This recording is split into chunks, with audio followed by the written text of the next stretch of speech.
All right. We are live, but we got to let it breathe.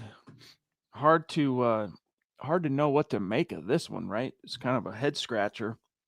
We're going to get into it. We just got to make sure we connect Facebook. I'm not particularly a morning person, and I know that it's late morning now, right? I mean, we're approaching noon here, not too long, a little over an hour, but morning's not my favorite. Here we are. Welcome in, everybody. It's the gut reaction episode of the Mile High Huddle podcast. I'm your host, Chad Jensen, and with me is my fellow football priest. You know him, you love him, Zack Kelberman. And Zack, do you stand on the soapbox of a win is a win is a win on this one? Uh, I do. I mean, I'll take it for the standings, Chad, but the Broncos really had no business winning this game, at least on offense. That was one of the poorest displays, one of the worst game plans I've ever seen from any Broncos coach, Shawn Payton included. They had no idea what they were doing in the second half, passing when they should have been running, the safety in the end zone. It was pretty god awful to watch. Thank the Lord for the defense. Otherwise, it would have been one of the toughest pills to swallow in Broncos history. It still kind of is. So I'm looking at right now on NFL Network a graphic that shows Bo Nix's day at the office. In the first half, he looked like a plausible NFL starting quarterback. 15 of 20, 125 yards, a touchdown, rating of 107. Second half, Zach, and by the way, 10 points. Second half, they get 3 points. He goes 4 of 10, 49 pass yards, and a rating somewhere in like, I think it says 55.8. So I agree with you. I'm not one to often complain about Shawn Payton, but this one was, you got to really scratch your head. Now, the wild card that fans kept looking past in this, beyond the fact that it's a wounded, desperate animal, winless New York Jets, is the coaching tree aspect. Aaron Glenn is a smart ass dude, man. And he springs off of the Shawn Payton coaching tree. He knows all the tricks. He knows how the Shawn Payton sausage gets made. And that was not something, I think, Zach, that was fully appreciated by Broncos country going into this game, and maybe not even Shawn Payton. But you saw how it came out. The Broncos, I mean, the Jets seemed to anticipate everything the Broncos were trying to do on offense, and they stopped the run. And, oh, by the way, it's going to be a slog getting this run game restarted with Matt Peart at left guard. Oh man, Matt Peart. Where do we even start with him? First of all, I don't know, Chad, how smart Aaron Glenn really is. That sequence at the end of the first half, he looked like he never coached a football game in his life before, and it really seemed like the Jets were giving this game to the Broncos. They were, the Keystone Cops out there running around. That's all they could do was run the ball. They didn't even try to really pass with Fields, and the Broncos fortunately stopped him. But on offense, Chad, they should have taken advantage of this. This was on Shawn Payton. I know this was a win. I know it's tough to say something is on someone for a win, but Shawn Payton shouldn't be embarrassed by what he put out there today. Hey, Zach, I just realized I left my office curtain open. Grab a super chat real quick. I'm going to close it so people aren't annoyed by these dots on my chest. Absolutely. We got William Shaw, 499 super. Thank you so much, William, joining us on this gut reaction episode today. Some put tariffs on our offense. That's pretty funny. Peart was terrible, even without the penalties. More Bryant, less trick plays, please. Win is a win. Please fix Peart. I don't think there is fixing him. This is what he was. He was a backup. He was a swing tackle that was moved to guard. And we said in the run-up to this game, Chad, it was going to be a downturn going from Powers to whoever. I didn't think the downturn would be that bad, though. I would leave him in London. You can pick up anyone off the street and he would get less penalties and allow less pressure than Matt Peart did today. He was one of the biggest black eyes on this game. Well, I mean, the story of this season so far has been self-inflicted wounds, and we're still this looked like the prime opponent for the Broncos to stop shooting themselves in the foot and have enough kind of rope to ensure that they don't shoot themselves in the foot. But man, this game started right off the bat. Peart, yes, all the penalties, the miscues, the lack of any kind of push in the run game. But when you fumble on your very first possession, sets kind of a slippery tone. But even then, Zach, the Broncos bounced back, got control of the game, relatively speaking, with 10 points in the first half. That second half is where I'm really the most scratching my head. Like that was just weird. William, buddy, thank you so much for the super chat. We got Chris in the house. What is up, brother? Great to see you. Thank you for your traditional gut reaction super chat. And as you guys know, that in this case, it's a $20 super chat. It's 13 points. Oh, wait, clicked one. Okay, I wasn't even like, see, it's early for me. $32 plus $20 super chat. Dude, we love you, Chris. Thank you, buddy. Click too fast on that last one. It's got to add up, right? Dude, he says, but however, and I co-sign on this. His initial message was an ugly win is still a win, period. Guys, when right now you're sitting here going, oh, I'm so dissatisfied. That was the lamest win we've ever had. I'm displeased. I'm up in arms. But when December rolls around and you're going into Arrowhead and the AFC West is on the line, you're going to be damn glad the Broncos at least took care of business by the skin of their teeth, but took care of business and came out on top against the Jets in London. Yeah, thank you so much, Chris. And like I always say, the ugliest loss is better. The ugliest win's better than the prettiest loss. And at least the Broncos did win today. But they have a Shawn Payton problem, Chad. Not starting in the first half or not following up in the second half. They're too inconsistent. They look like world beaters, like you mentioned with Bo Nix, and they went away from that. Went away from the running game. It was baffling today. Mile High till the day I die, checking in, a dear member as well on Super Chat saying, try to run the ball. Great. Yeah, try it. But when it ain't working, switch it up. That game has me concerned. Yeah, it's fair to have concerns, I would say. I mean, the Broncos finished as a rushing offense with 78 yards on 26 attempts. Do the math on that, boys and girls. Do the math. It ain't pretty. All right. It's pretty brutal. So it's fair to be concerned with what you saw. But at the same time, guys, again, yeah, it's the lowly Jets, but desperate animal. You saw that desperation come through in a few different ways, and including like going for it in weird spots on the field, things like that. You know, if this is a team sitting here like the Broncos at 3-2 or even one win, it's probably a little bit different. But either way, I'm just relieved. Like the last thing I tweeted when the game was over, well, after that last Jonathan Cooper sack, which by the way, guys, 9 sacks. What the Sam Hill, amazing. But was the thing I tweeted, Zach, was just one word: relief. You got out of here. It's an ugly game. Nobody's going to be proud of it outside of the defense. Defense did a great job. But you got the win. And I'm telling you now, you're going to be glad that happened when you get to December and the AFC West is on the line and all that stuff, man. You need to stack this win, ugly or not. You got the win. We knew the Jets had a formidable front seven up front. They knew that they would pretty try hard to stop the run, Chad. But Shawn Payton, this is my problem with him. $18 million a year, Super Bowl caliber roster. He fancies himself as one of the NFL greats. He can't scheme something else. He has a 7-step drop in the end zone when you're backed up and you're putting Bo Nix in shotgun to prompt a safety there with a Garrett Bowles hold or whoever it was. I can't remember. It was Miners, excuse me. Thank you. The situational play calling has been bad throughout Peyton's tenure, or at least at best inconsistent. Today, it was the worst I've ever seen it. I'm happy they got the win, but if they could barely squeak by the Jets, they're going to have a problem with better teams now going forward.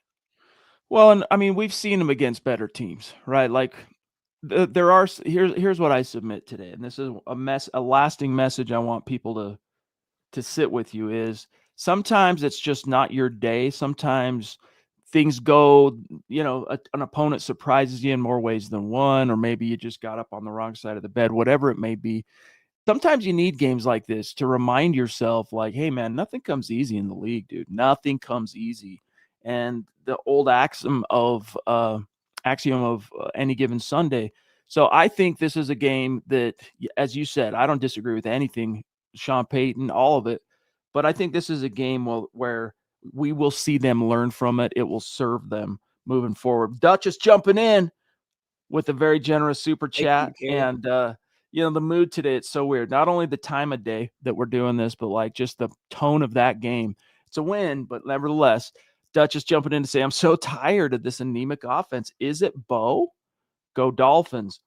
I don't think it's Bo. I think, Bo needs to play better. I just think that, I don't know what it is, man. The slow start argument, I can't put my finger on it. I don't think the Broncos can put their finger on it. If they could, they'd fix it. And it's still just, right when you think they're going to start getting some momentum, they lose a key player. I mean, at this point, Zach, you realize 4 or 5 games into the season, Ben Powers was one of the guys that was most castigated in the fan base on the offensive line, and now you're realizing what he actually meant to that unit, and more in the view of his absence, right? You're going, dang, you don't know what you got till it's gone. What is that, the Rolling Stones?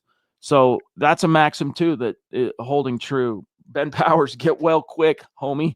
But yeah, it's anemic. It doesn't make sense. People are going to point to the skill positions. Oh, do the Broncos have enough talent? Blah.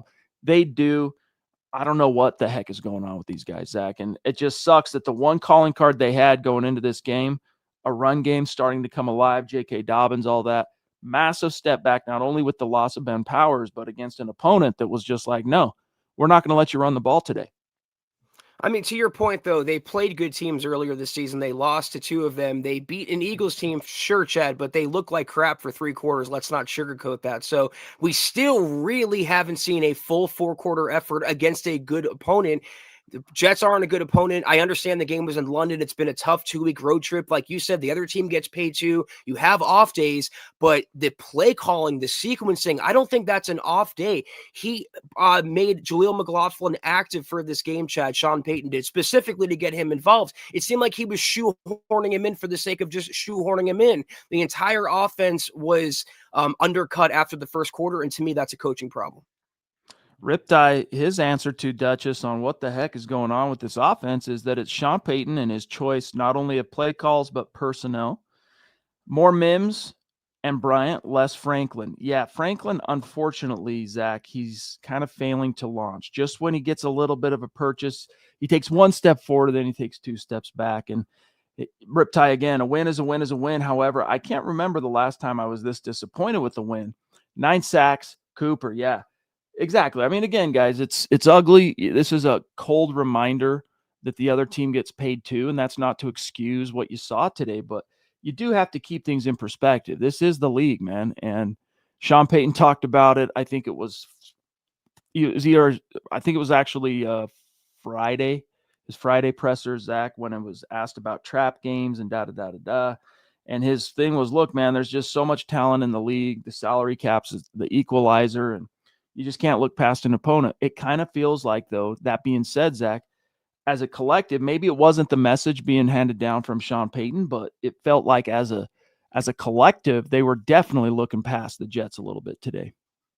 We can chalk up some of it to it being the Jets trap game, London, yada, yada. But again, the earmarks of the Shawn Payton issues were there like they have been the last year and a half. Whose idea was it to start Matt Peart? That was Shawn Payton. And what did Peart do? Blew up the offense. Again, the play calling that resulted in the safety, Chad, was mind-bendingly bad. I don't know what went on with Shawn Payton today, but for what he's paid and for what he holds himself to be, that has to be better. I don't care who you're facing. Hey, Daryl on Facebook, you got to stop the F-bombs, dude, or else I got to bounce you. All right? I'm deleting your comments. Stop the F-bombs. Bring the analysis. Bring the fire. You don't need to use the F-bombs, okay? Yeah, dude. So let's catch up on some supers here, Mr. Producer. Where are we at? We got Naj jumping in, brother. Thank you. Good to see you. Stoked to hang out in a week. In a week's time, we're going to be chilling at the stadium. It's going to be a gas. Naj says, hey, brothers, exceptional defensive effort. Huge win. Special teams is a weekly issue, and the penalties are soul-crushing. Hufanga is a beast. Yeah, guys, let's just appreciate this for a second. The Jets scored 9 points offensively. All right, so you got the 2 points on the safety. They went 2 of 15 on third down, so that's a 13% conversion rate. They went 1 of 2 on fourth down, whatever. Total net yards, 82. They ran 57. Both teams ran 57 plays. The Jets' average gain was 1.4 yards, 92 rush yards. Wild guess, Zach, how many passing yards the Jets have? 100. Minus 10. That's got to be an all-time record for the Broncos. I'll wait to see what the Tyler Gore's press release is on the post-game notes, but that's got to be a franchise record. Minus 10 passing yards and 9 sacks. Hey, Vance Joseph, everyone else is feeling a little ashamed of this win probably in the locker room. They're like, man, all these opportunities we left on the field, and our feet are like completely full of holes from all the shots we took because of ourselves. But Joseph can walk around with his chest out a little bit today. VJ is earning my respect this season. He's getting his rightful flowers. He won them the game today. His unit did. And Hufanga, I said it last week, I'll say it again. There was no better free agent or draft pickup the Broncos made than him. Troy Polamalu 2.0, an absolute game changer for the defense. I love watching him play. No doubt. Naj, brother, love you. Can't wait to hang. It's going to be fun, guys. The meet and greet is a week from today at the stadium. Mile High Broncos Giants. Come hang out with us at about 11 o'clock. We'll be ready to start seeing you. Lot D. Check out if you need all the details. I mean, it's pretty easy to find. Lot D at the stadium, 11 a.m. Look for the big blue tent. Mile High Huddle, hashtag state of being, etc. Not hard to find us. Trust. Ronk, brother, happy birthday, dude. Happy birthday, Ronk. You think I'd forget? No, I don't forget these things. Happy birthday. Yeah, birthday boy in the house. See? Yeah, dude. Congrats to you. Happy birthday. And I know it wasn't, it's one of those things where like a dad kind of thought last second, oh crap, it's my son's birthday. Or not even so much last second, but it's like, hey, what do I know about wrapping gifts, and just kind of stuffs it in a brown, paper bag and says, here you go, son. And you open it up and it's, your favorite action figure. It came kind of in an ugly package, but at the end of the day, you got the gift that you wanted, right? You got the victory. So happy birthday, big dog. Happy birthday, Ronk. Thank you for spending that here today with us. Glad the Broncos got you a win, as ugly as it was. We got Omar checking in from, again, an exemplar of the hashtag state of being in Africa. Omar's checking in with a very generous super chat. Thank you, Omar. Brother. Thank you so much. You've been an absolute just blessing to the community and to MHH, man. Thank you so much, buddy. He says, I'm glad we won. This was concerning. Can't squeak by like this. Shawn Payton, mismatch between scheme and talent. The running game doesn't dominate when needed. Sorry to bring up Javonte is doing what Javonte is doing. Bo misses key throws, depending too much on other teams to mess up. Go Broncos, MHH for life. All of this is true. And to varying degrees. The biggest thing, again, guys, a lot of the Broncos' problems are solved.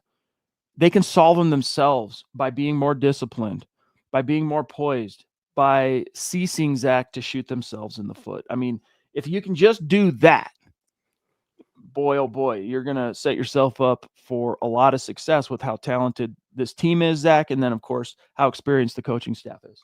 But they haven't been able to do that yet, and we're now going into 7 weeks of the season. So that would lead me to believe, and I said this about VJ and Hackett and every coach before him, it's a coaching issue. It's a lack of preparation. It's a lack of discipline, and I don't care if you're playing the Titans, the Eagles, the Bengals, or the Jets in London. You cannot win NFL games consistently or beat NFL quality playoff teams by shooting yourselves in the foot and committing back-breaking penalties.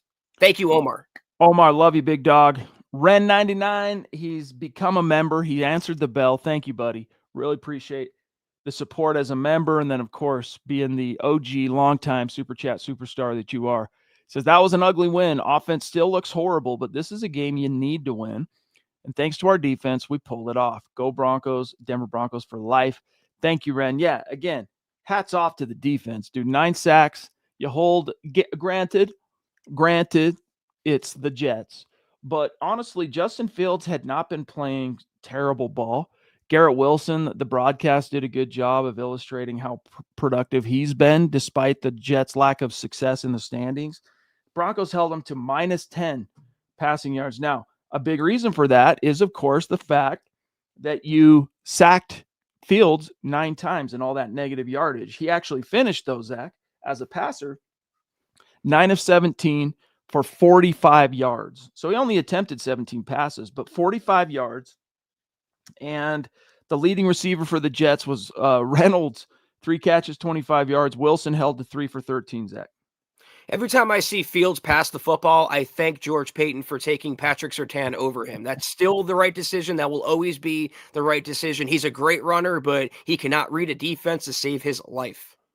As the members of Broncos Book Club who followed along on our last book, The Elway Years, We learned more about Elway's big regret passing on Josh Allen to take Bradley Chubb because he could not get that coaching staff that was at the time, of course, helmed by VJ to buy in to Josh Allen. Elway wanted him, but he couldn't get the offense or the staff really to buy in. But definitely, as you just said, not a regret in 2021 passing on Justin Fields. Taylor to take the reigning Defensive Player of the Year, Patrick Surtain. Taylor, buddy, a dear member, a superstar, jumping in to say our defense single-handedly won us this game. Big props to VJ. Matt Peart and special teams, a.k.a. Dr. Almost, lost us this game. Darren Rizzi, needs to be fired. I got to say, go Broncos, he says. Zach, I agree with him. Not that he needs to be fired, but Darren Rizzi has been, remember the whoopee cushion with Juwan James and all that? Like, that's kind of how he's gone off since being special teams coordinator. Like, last year, it was one of the best units, third phase units in the league. This year, man, it's one lapse after another, and almost is a good way to describe it. Well, they fired Ben Kotwika for the special teams miscues, and that was only one major gaffe, really. This is consistent, Taylor. Each and every week, there are special teams letdowns. Doesn't seem like they know what they're doing. I have not been impressed with Darren Rizzi at all.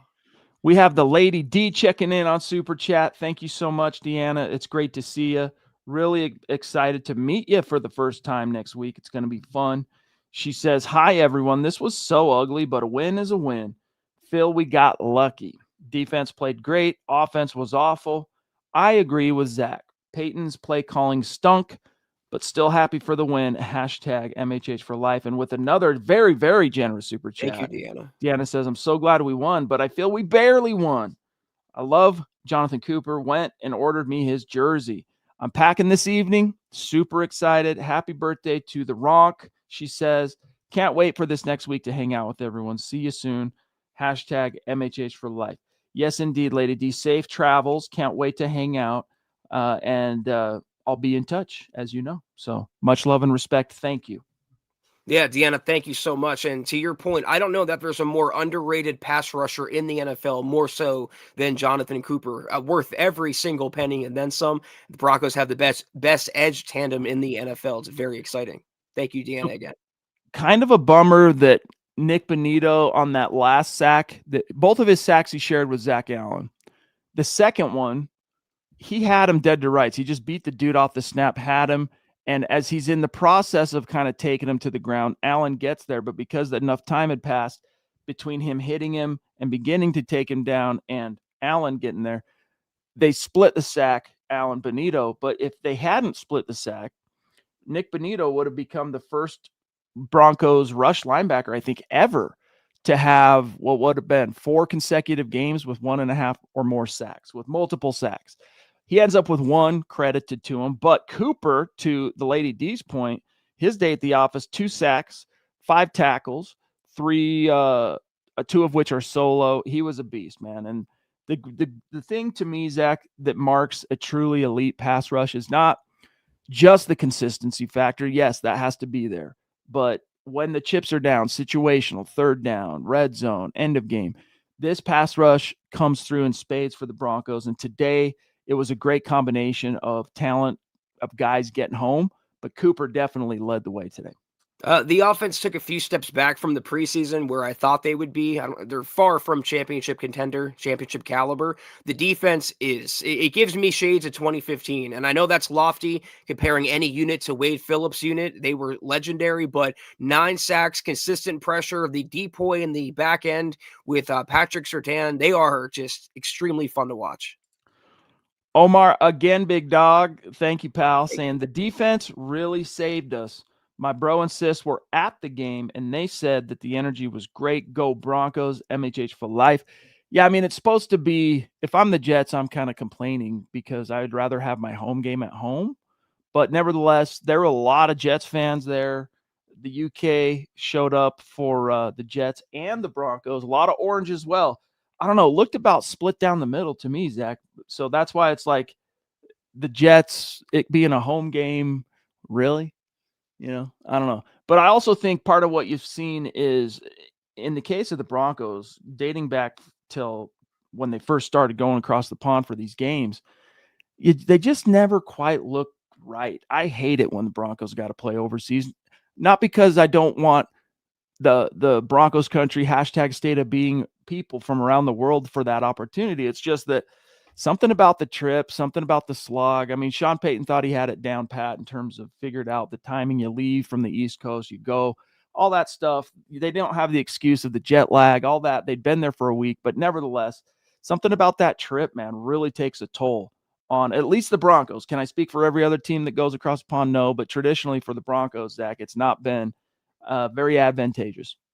Well, some teams get a bye when they come back from an international game. The Broncos had a Monday night game. They traveled to Philadelphia, then went to London. Then they play a handful of games before having their bye. So no favors there. I'm not a fan of the London games as well for the same reason you said. I don't think the travel is really fair on the players, but fortunately they escape with a dub today.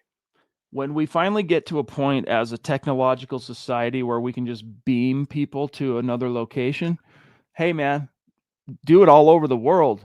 That's the only thing is there's just something about it. But also I think, Zach, with the Broncos being away from home for almost 2 weeks, right? Like I think just being home next week in front of the home crowd is just, a lot. It's going to salve a lot of these wounds. It's going to soothe a lot of these kind of weird nerves. SP the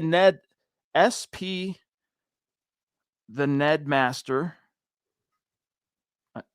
I'm trying to figure out what it means, but guys, he said, thank you, welcome, thank you, but thank you, dude, appreciate you, guys. Haven't been home in 2 weeks. London trap game, exactly.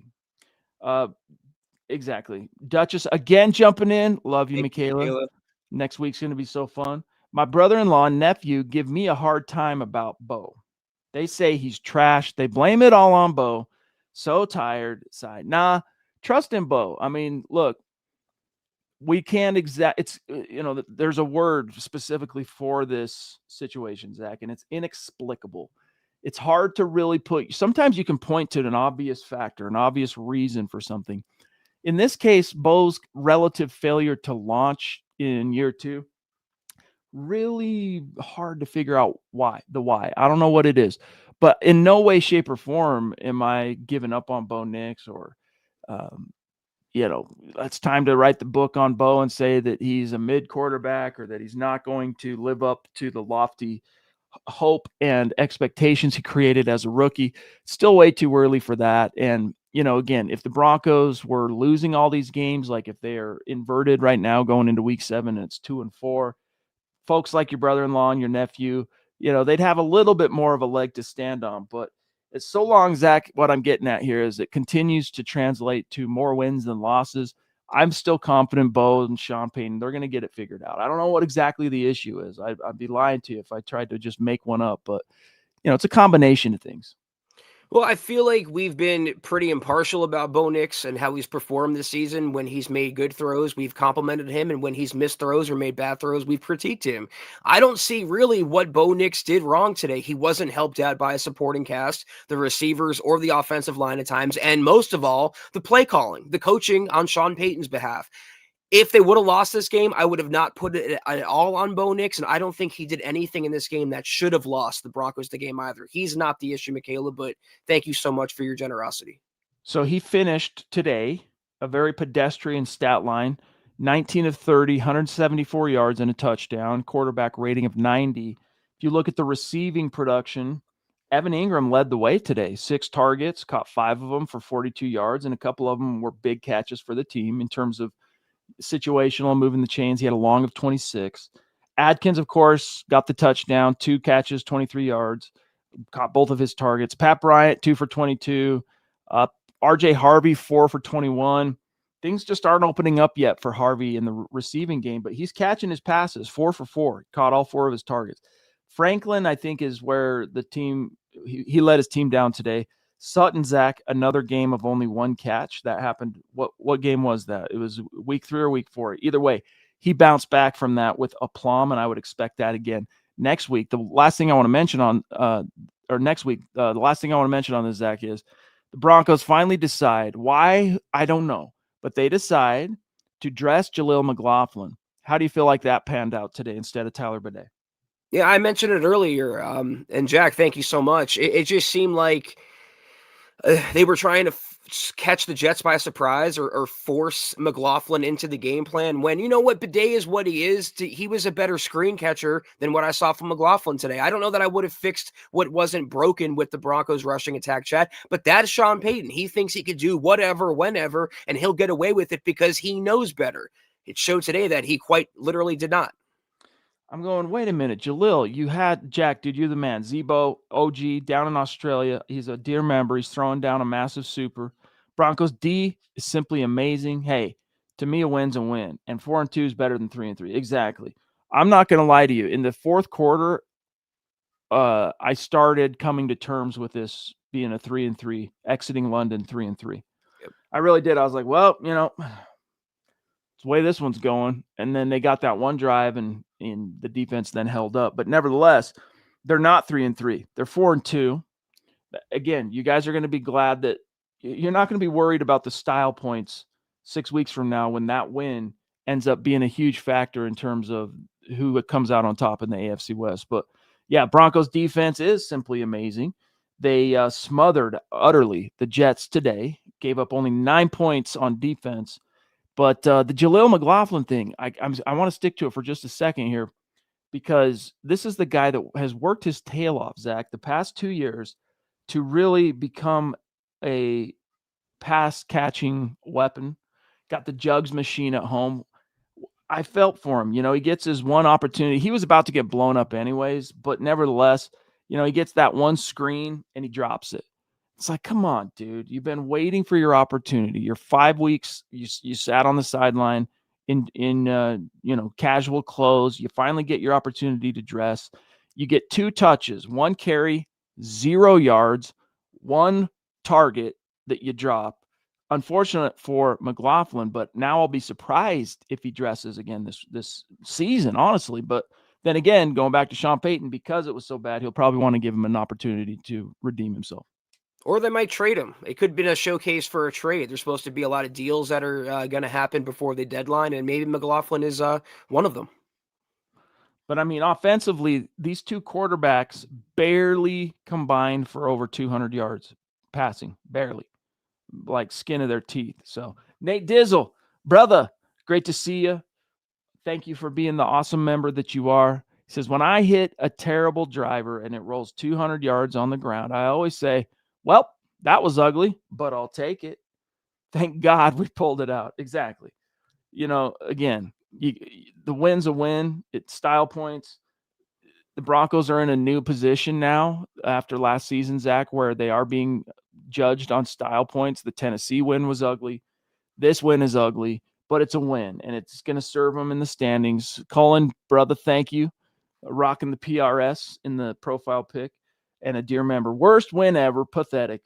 Yeah, but at least the defense showed up to complement this offense and raise the ship, Zach, on a day that they were very much off. And then we'll grab Omar. Yeah, I mean, to your point, if it wasn't for the defense this season, I think the Broncos would be 2-4 and not 4-2. So again, credit to VJ for all he's done. Omar, brother, thank you again. Says, I am most concerned about the inconsistency of the run game, the play calling, the scheme. Go Broncos, MHH for life. Well, I think the inconsistency and thus the concern on the run game is going to continue, just because that new remember that starting 5 has been a thing now for the better part of we'll call it a season and a half, and you're missing your most veteran and experienced interior guy. Yeah, Quinn Miners is the quote-unquote all-pro. He hasn't played like it this season, but Ben Powers is the tenured guy on the interior trio in terms of years playing, experience in the trenches. He's gone now until December, and Matt Peart, boy, oh boy, that was bad enough that I will expect the Broncos will now second-guess their decision to roll with him and might choose Alex Palczewski to jump in there. But we'll see it. I could be wrong on that, but I would be shocked if they don't at least re-examine it. Whether anything comes of it, we'll see. And the Giants, who are rolling into town, Chad, they're a lot like the Jets, where they have a pretty good front seven. They have a mobile quarterback. They have some exciting players. Not too many, though, but they're an inferior team. This is a good test for how the Broncos respond to this ugly win over the Jets. And the Giants are riding high, like the Broncos. The Broncos were unable to really translate their momentum of that Philly upset into like an explosive performance. They got the win, but they were unable to translate it into that kind of big statement deal. And let's hope the Giants struggle similarly, because they also, of course, beat the Eagles. I missed that one that was just up. Who was it? The blue one. Dang it. Here's SP again. I don't care. Any win is never hard to swallow. Shawn throw that game plan away. I don't care. Peart is horrific. Darren Rizzi's bad and enough cuteness. Love y'all, dude. Thank you, pal. Appreciate the super chats and want to invite you. Become a member, big dog. Really appreciate you. Thank you, pal, for the support. Dang it. Ted, what's up, bro? Good to see Ted. Are we going to see you next week, my brother? I hope so.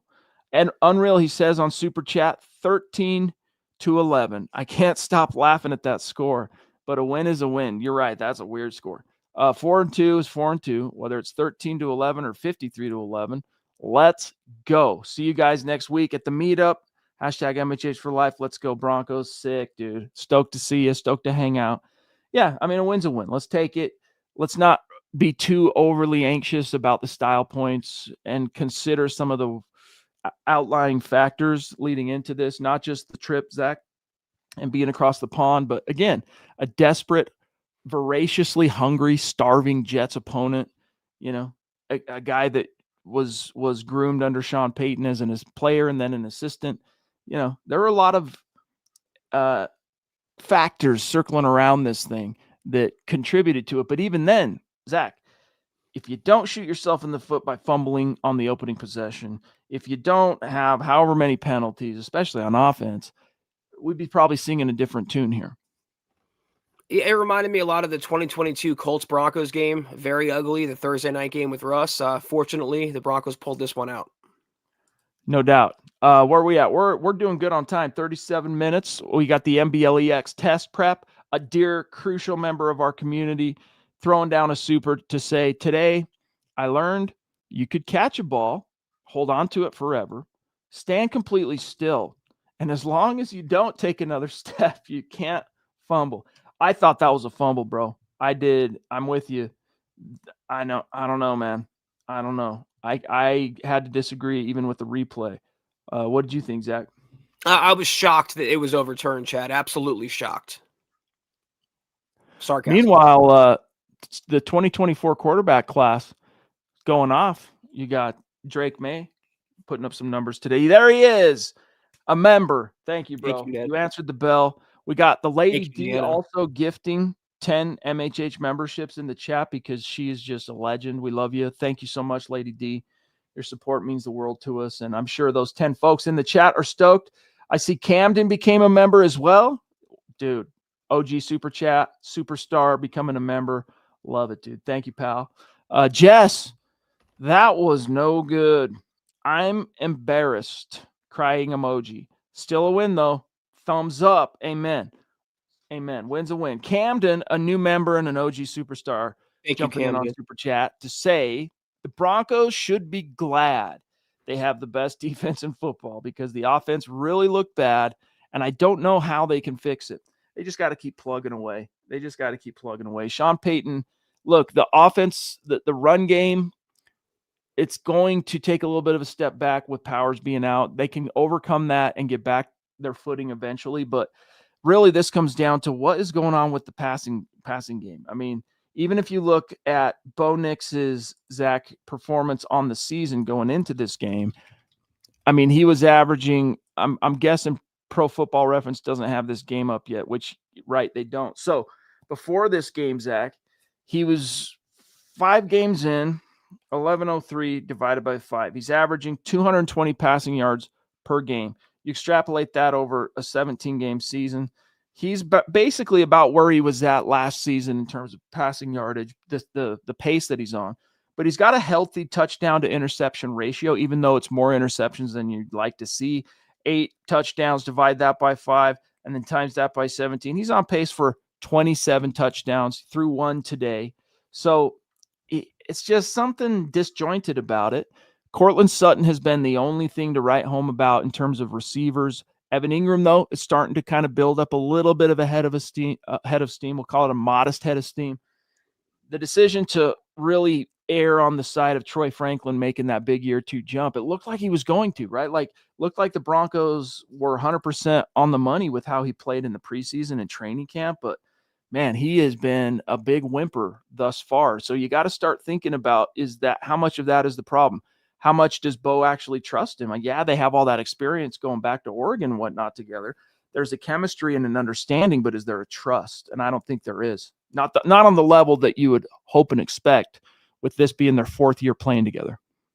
It's a Shawn Payton problem. I'll keep saying it. The Shawn Payton problem. We'll have the conversation soon how he's holding this team back. Luke Ellis, brother, great to see you. Thank you for the super. Become a member, bro. You're an OG. We need you in the inner sanctum. Luke says, hey, fellas, an ugly dub, but it's better than a loss. Offense looked extremely anemic. That was a word also Michaela used, and I would agree with. This offseason, I was surprised to see us not kick tires on another receiver. With Bo on a rookie contract, all that money is going to the defense, and you're seeing why. Could we see a New Orleans receiver, Zach, in a trade, one of the two?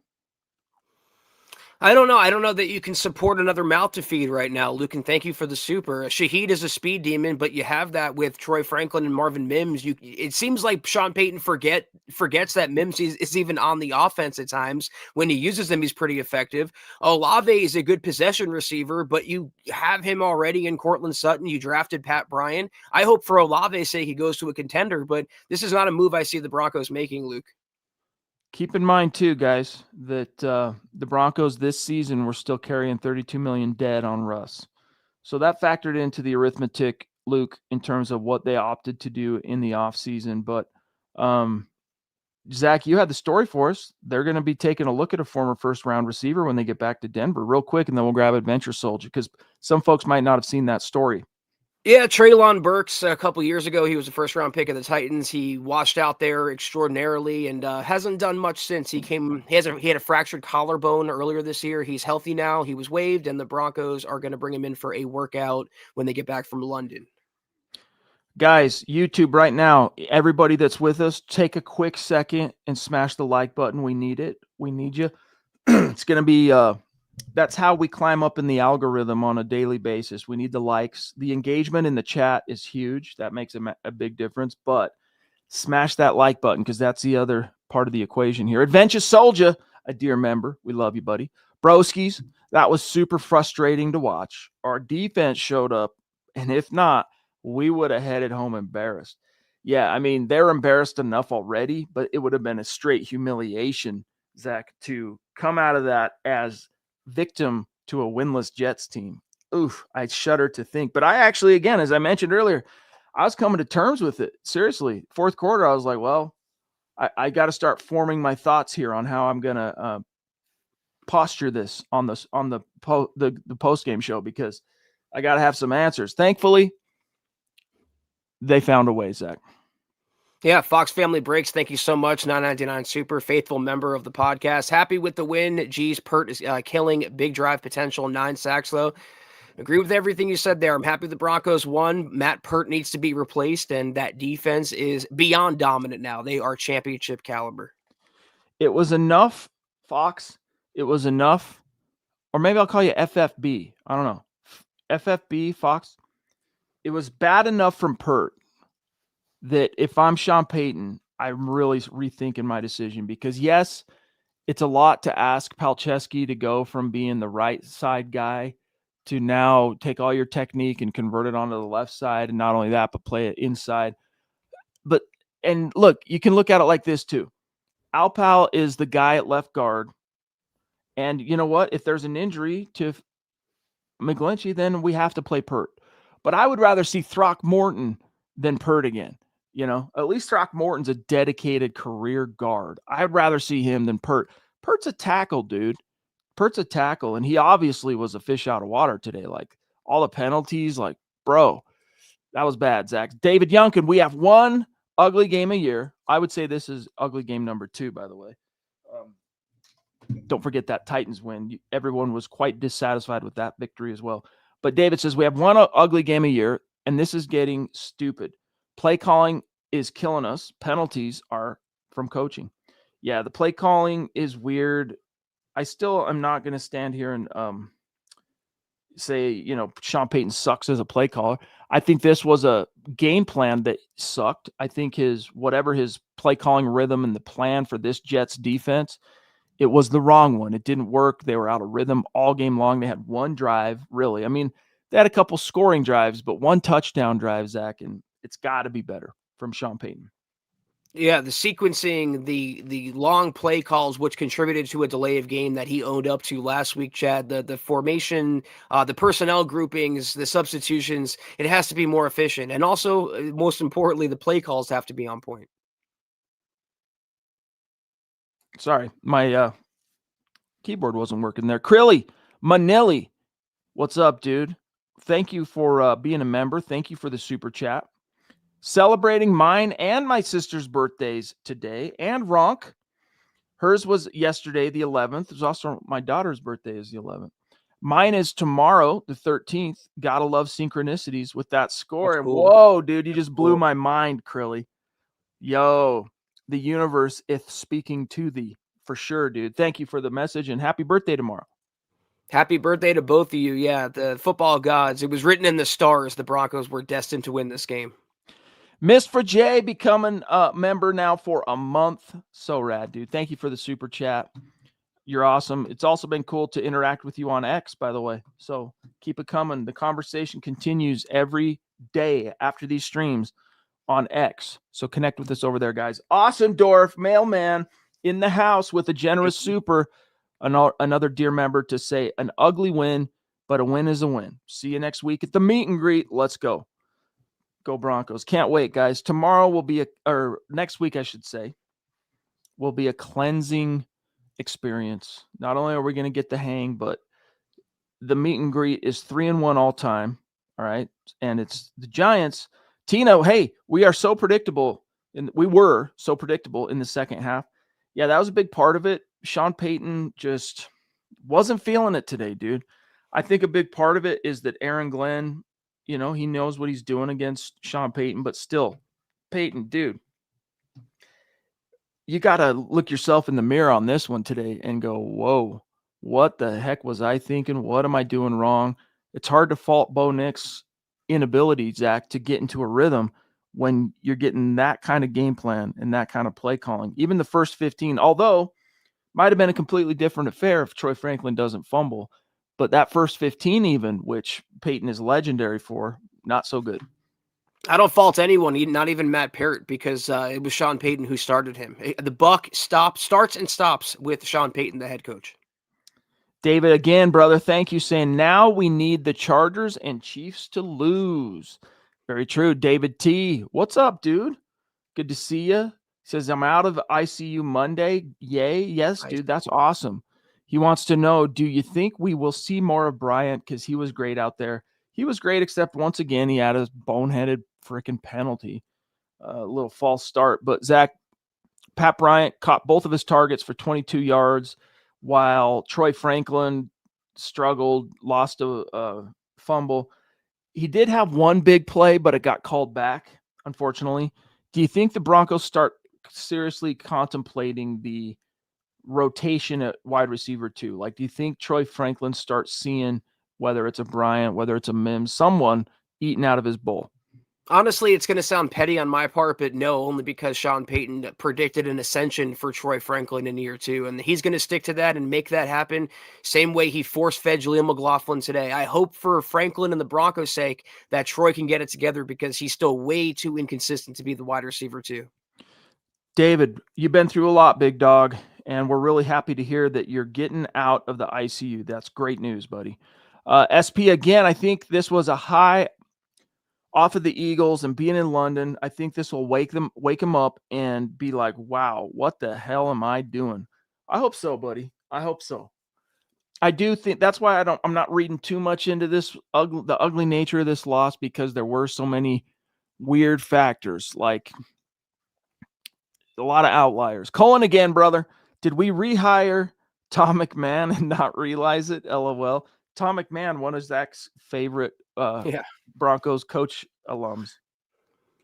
It seems like the Broncos had decent special teams for like half a season and then went back to being an absolute hell.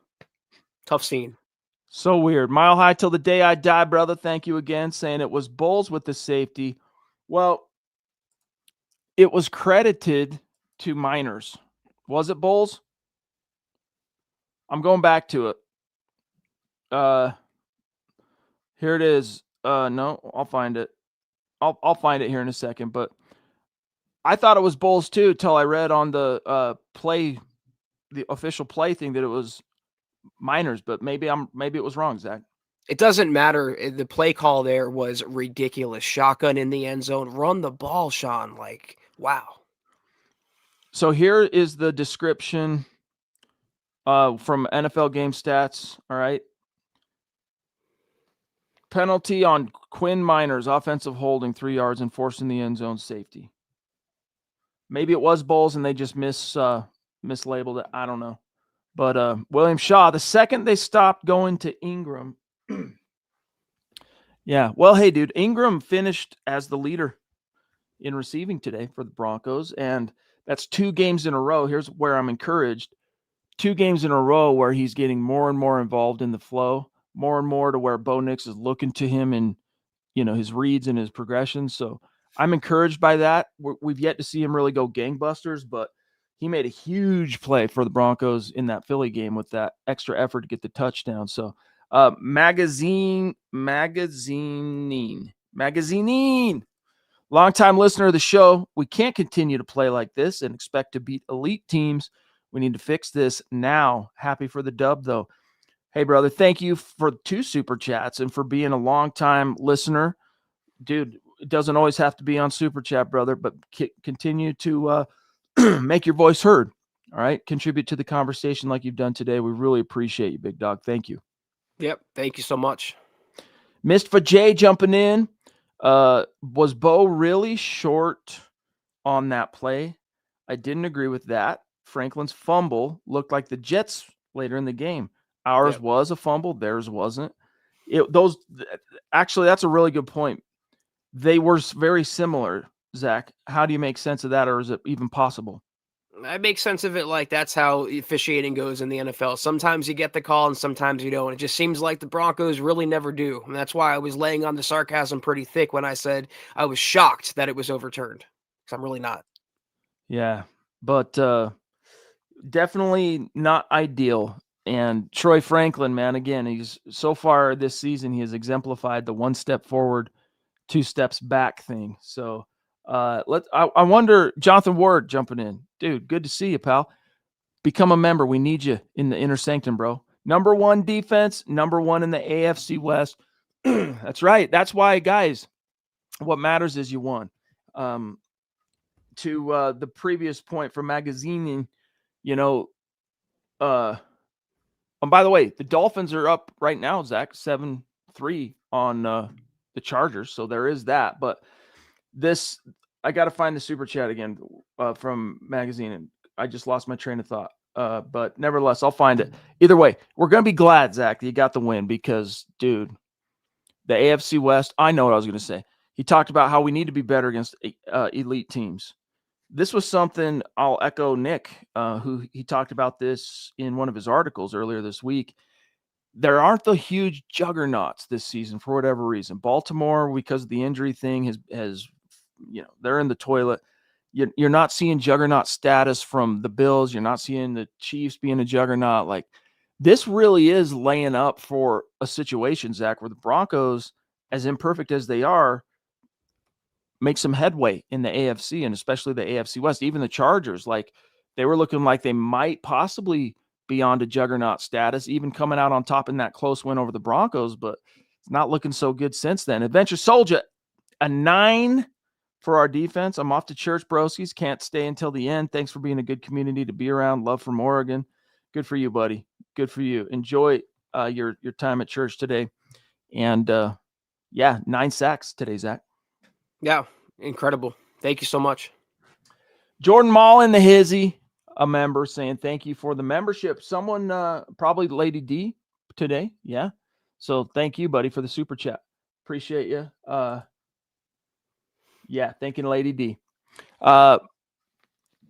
MJ, Maja, we know you. We love you. Thank you. I'm still just trying to figure out the best way to what to call you. I'm just going to call you MJ. All right. Hey guys, how are you two doing? Well, question: trade for a center or a middle linebacker? Eric McCoy, bring back Cody Barton. I don't know about the. Pardon me. I wouldn't say go after Cody Barton, but Eric McCoy is interesting. He's interesting because the Saints, Zach, are reportedly on the brink of doing a massive sell-off on their talent, and he's a two-time Pro Bowler, a guy picked by the Shawn Payton regime in New Orleans a few years back, but now it's not so much the center being the problem. You got to worry about the left guard, but that was one of the things we talked about last week, Zach, in terms of what to watch for in this game. Is we didn't know for sure who they were going to be plugging in for Powers. Turns out to be Peart, but not only is how that player is going to play on an individual basis, but what's going to be the butterfly effect with the two guys next to him. So in that case, it's Wattenberg, the center, and of course, Garrett Bowles. And then we'll grab Alonso. Alonso chiming in, $10 super. Thank you so much. The fact that we're shooting ourselves in the foot as often as we are, and we're still 4-2, and our 2 losses, we were competitive against pretty good teams, shows that we have a lot of potential. Yeah, Alonso, we've said the same point the last couple weeks. We haven't seen the final form of the Broncos, the 4-quarter full effort yet. When we do, I think it'll look pretty good. Like we've been saying, man, when it all comes together for this team, watch out. It's going to be scary. And it has all come together at times, but just not for a steady 60 minutes. Henry, what's up, dude? Thank you for the super chat. That's a newer name, Zach, on super chat. Welcome. So welcome. What's up, guys? Disappointing win. We get hyped for 1 week and then back to the same old Broncos. We can't play like this against good teams as we saw in weeks 2 and 3. Yeah, well, it's more so like when you play like this against teams like we saw in week 2 and week 3, the Colts and the Chargers, the mistakes, you're going to pay for the self-inflicted mistakes. Like the Jets weren't really all that successful in fully exploiting the Broncos' self-inflicted wounds. The good teams are able to do that typically. So, but good point. That's what I'm saying, dude. I mean, that's what the magazine was saying earlier too. Mailman again, 9 sacks, ugly win. Like I said last week, defense wins championships. Yeah, I think we got this one. Did we get this one? See you at the meet and greet, bro. So stoked for that. Cannot wait. Cannot wait.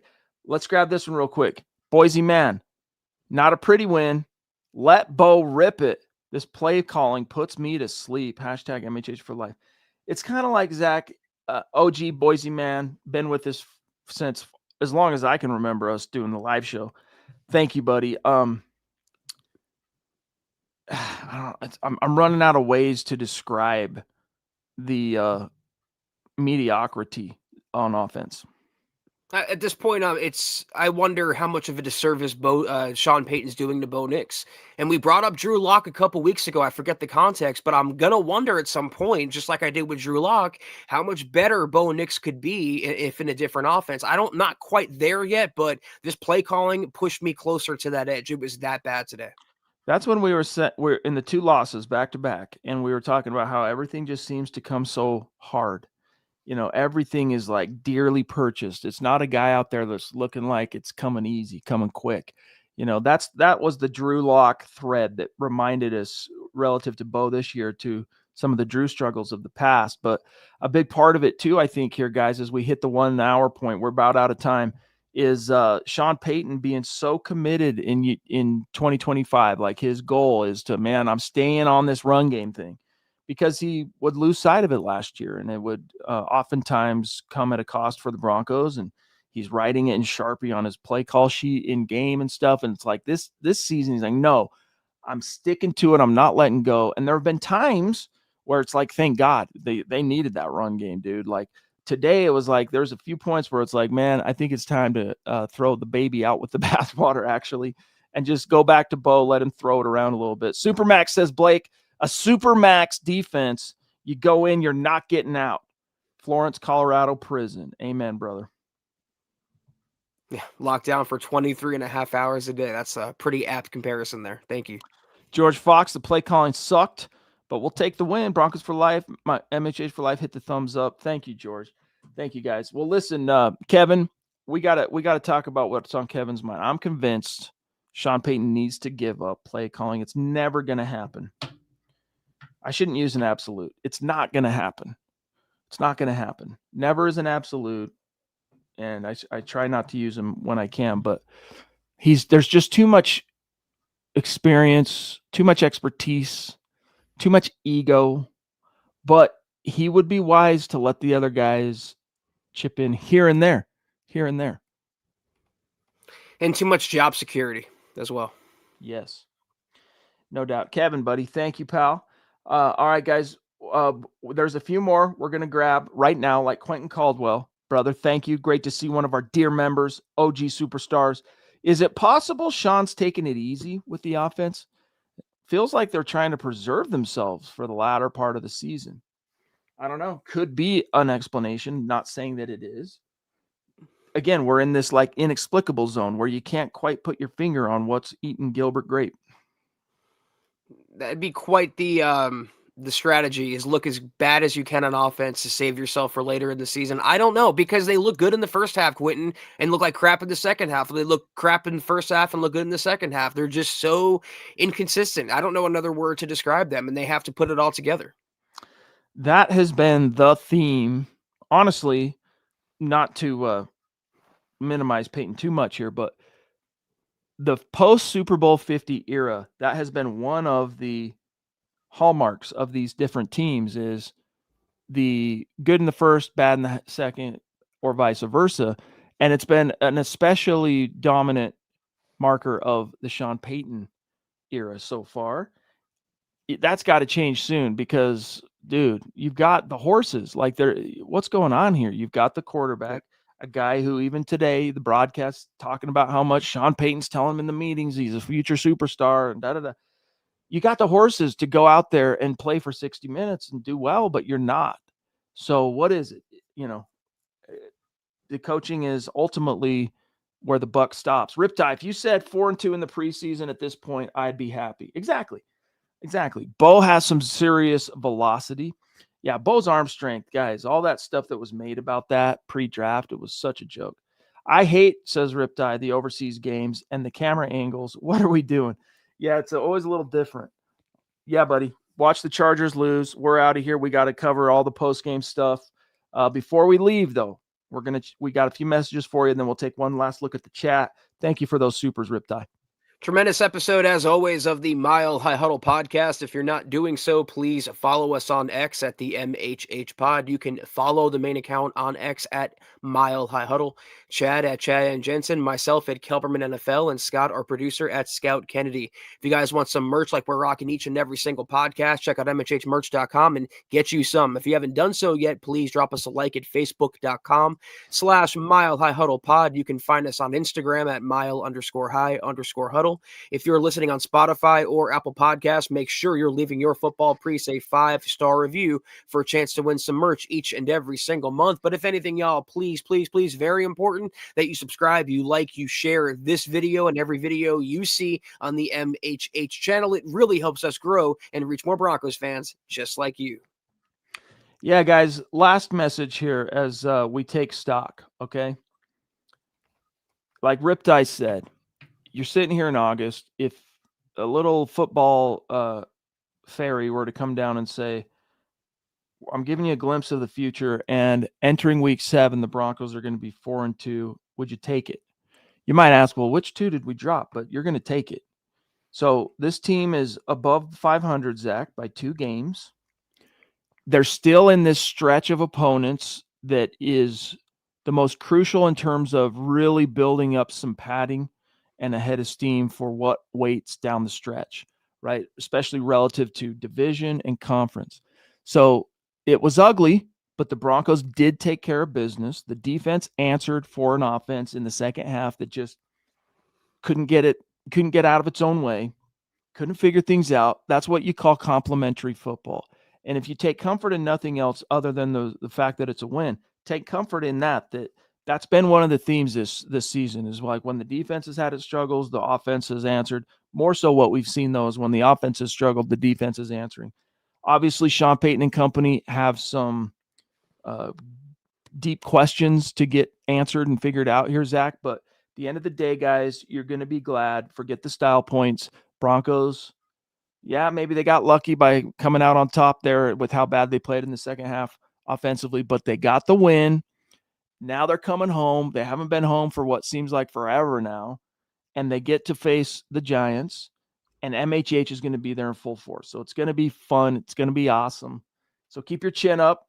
And exactly as Scott said, Chiefs made a Super Bowl winning ugly last year. Mailman jumping in. Shawn Payton needs to get on pace with the 2025 play calling. Wake the frick up. Adjust and adapt. Well said. Well said, my brother. So mile high salute and special shout outs to the great Super Chat superstars and supporters and members helping us keep the lights on today, like Adventure Soldier, Alonso, Blake, Boise Man, Camden, Chris Hernandez, Colin, David T, David Yunkin, the Lady D, Fox Family, George Fox, Henry, Zebo, Jonathan Ward, Jordan Maul, Kevin Crilly McNilly, Luke Ellis, Mist for J, Magazining, Ossendorf, the Mailman, MBLEX, Test Prep, the Duchess, the Ronk, Mile High Till the Day I Die, MJ2873, Naj, Nate Dizzle, Omar, Ren99, Riptide, SP, the Nedmaster, the Nedmaster, Taylor, I don't know why that one still gives me trouble, Ted Wunderlich, Tina, Jess C. I think I got everybody now. So much love and respect, guys. Thank you so much. Can't wait to see you tomorrow for the Aftermath Monday night. It's going to be fun, and there's a lot of stories and a lot of content coming out at milehighhuddle.com. So keep it locked with us. Keep your chin up. Be relieved. Be stoked. Your team is 4-2, Zach. Yes, guys, have a great rest of your Sunday. We'll see you tomorrow for all the aftermath coming out of this victory. Take care, and as always, go Broncos.